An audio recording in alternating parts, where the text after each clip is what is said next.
உளுந்து விதைக்கையிலே சுத்தி ஊத காத்து அடிக்கையிலே நான் அப்பனுக்கு கஞ்சி கொண்டு ஆத்துமேடு தாண்டி போனேன்.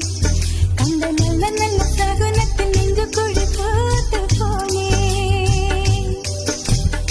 வெக்கப்படத்தில் கவுளி கத்த வலது பக்கம் கருடன் குத்த தெருவோரம் நிற கூட பார்க்கவும் மணிச்சத்தம் கேட்கவும் ஆனதே. ஒரு பூக்காரி எதுக்கவரே பசும்பால் மாடு கடக்கிறது.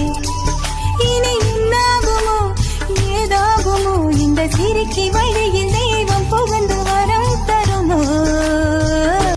அனிச்ச மலரழகே அச்சு அச்சு வெள்ள பேச்சழகே என் கண்ணுக்குள்ள கூடு கட்டி காதுக்குள்ள கூவும் குயிலே.